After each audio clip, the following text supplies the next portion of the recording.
Welcome back to the GSMC Sports Podcast, brought to you by the GSMC Sports Network. We are headed into our final segment of the show, talking about the news that Aaron Donald has announced his retirement.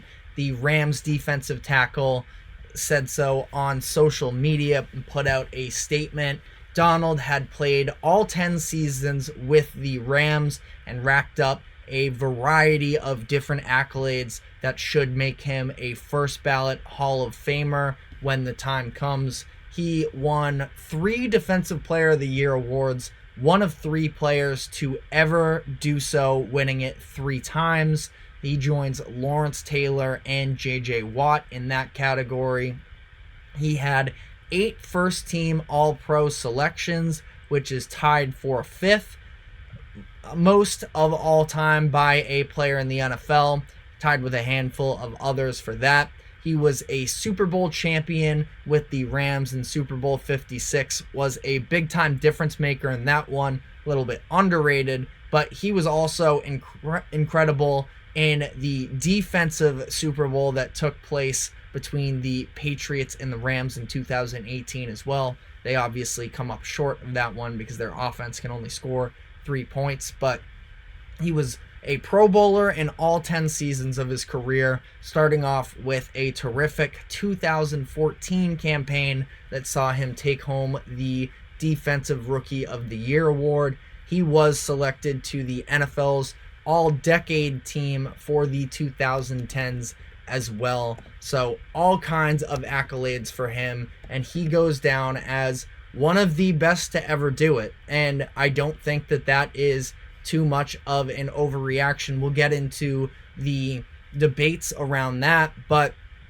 just to sort of summarize the big picture here with Donald, 10 seasons does feel a little bit too short, but nonetheless, he will be a no-brainer for the Hall of Fame. He's going to be eligible in 5 years for the 2029 class, should be alongside Jason Kelce. So we'll see that in a handful of years now. But Donald flirted with the idea of retiring after the Rams won their Super Bowl in the 2021 season.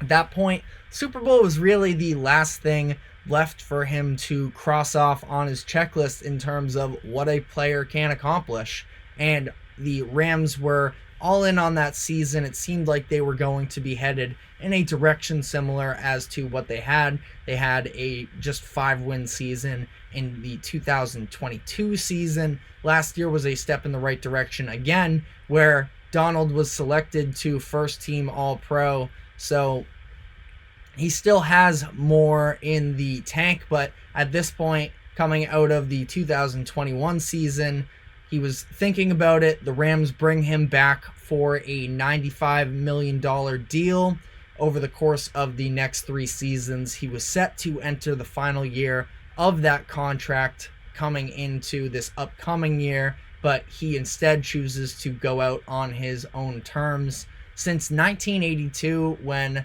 the NFL officially started tracking sacks, Donald ranks 28th all-time with 111. Based off of Pro Football Reference's positional classifications, he ranks 3rd all-time with defensive tackles. And for me, I would argue that he is the greatest defensive tackle of all time, at least interior lineman. Now, it's a subjective topic. Obviously, when you're talking defensive line, there's different ways you can classify it, as in terms of interior linemen versus edge rushers. But I'm talking true defensive tackles. I think it's him, and I don't think that there are all too many that can rival him for that top spot. In my eyes, the argument is between him and John Randall. I'm probably biased to some degree when you look at Randall's career as well. Of course, a Hall of Famer and part of an iconic defense with the Minnesota Vikings. But I also just think that ultimately, when you look at the accolades the 2 of these players accomplished, it does go in favor of Aaron Donald, where He has 3 Defensive Player of the Year awards.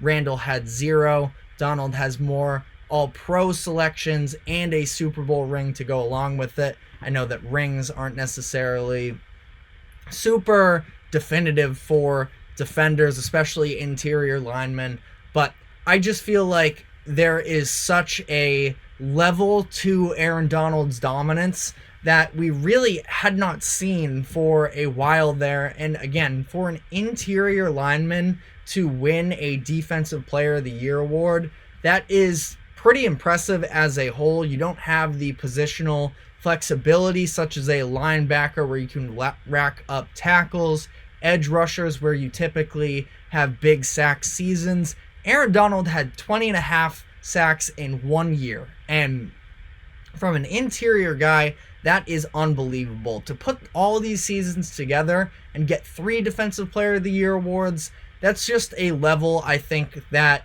signifies all-time greatness. So I also wanted to ask the question of whether or not the Rams should retire Aaron Donald's jersey, where he was, again, a lifetime Ram, and he's a lifetime Ram, and he accomplished so much for them.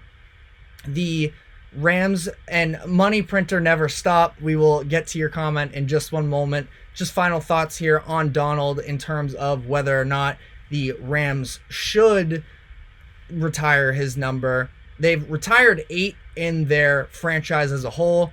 Bob Waterfield, Marshall Faulk, Eric Dickerson, Merlin Olsen, Deacon Jones, Jackie Slater, Isaac Bruce, and Jack Youngblood. I do think that they should retire his jersey. Again, the lifetime being a Ram and to accomplish everything he did. Again, one of 3 players to ever win 3 Defensive Player of the Year awards.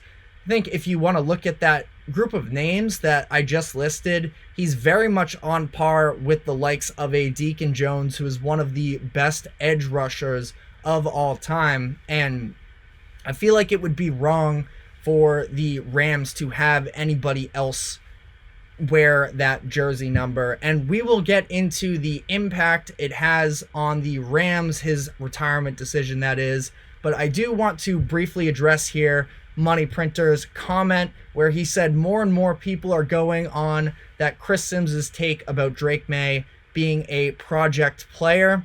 I don't necessarily see him as a full-time project.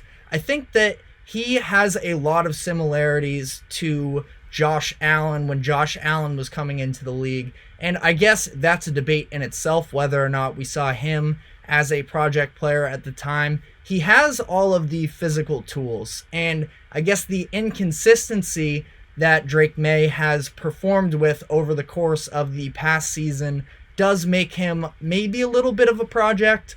But I think when you're evaluating some of these quarterbacks, obviously you do have to look at their shortcomings, but ultimately when you're looking for a quarterback, you want to start with what tools do they have to put together a successful NFL career. If you look back at Mahomes, he wasn't perfect obviously coming into it, and obviously the degrees of some of the passes that he makes, he was never reaching those heights, but he did share a lot of those sort of mobility, dual threat, throwing on the run types of flashes, and it was about getting him to better understand defenses. He was a little bit of a late bloomer in terms of when he started playing football and understanding how to run an offense.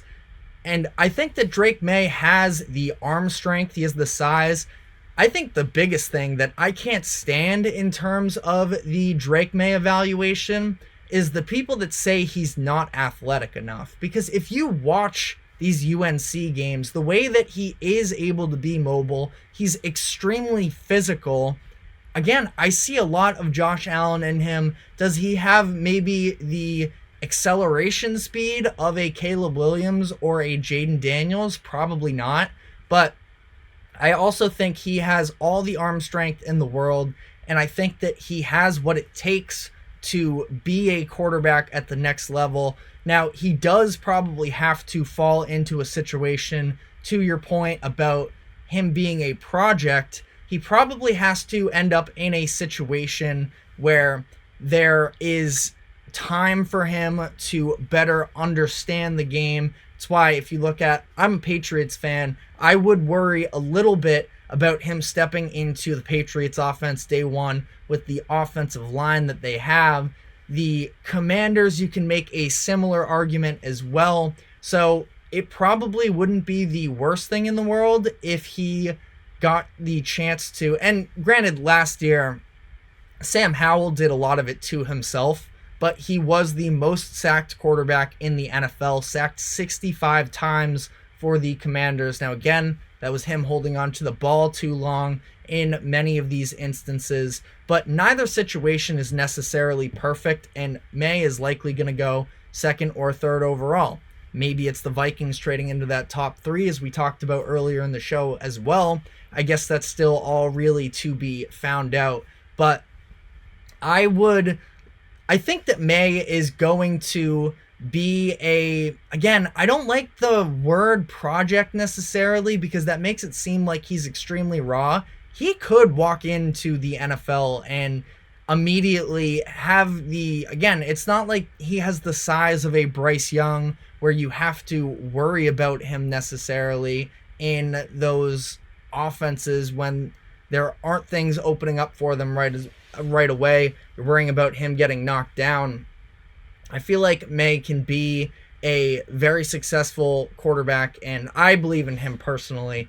But thank you for the comment. Of course, we encourage that with everybody. But wrapping up this conversation on Aaron Donald and now the impact that it has on the Rams, like we talked about, the Rams really built themselves back up last season from a 5-win team as Stafford was injured and there was a lot of turnover and that Super Bowl hangover, to last year making the playoffs and putting together one of the best playoff games, obviously one half of it, and they end up losing to the Detroit Lions in Wild Card Weekend, but it was a great game, and this is definitely a blow for them. Again, Aaron Donald was first-team All-Pro last season, so he still had it in the tank if he wanted to keep going, but now it is that much more youth that they are going to be relying on during the course of the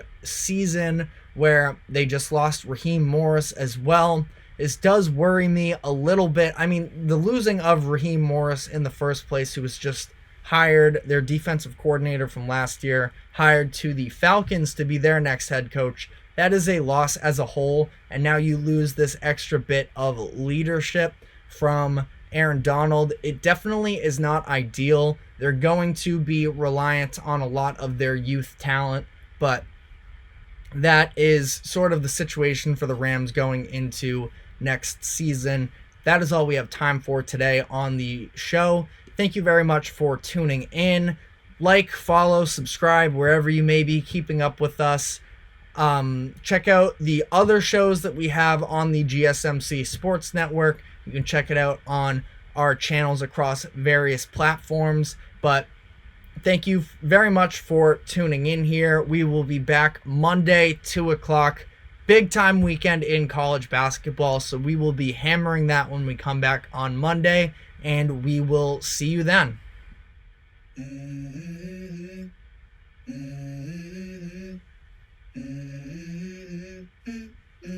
Let's go. I wake up to a little bit of drool on my pillow, feel like it's gonna be a bad day. Yeah, I'm tired of shit, and the coffee ain't hit yet, damn it.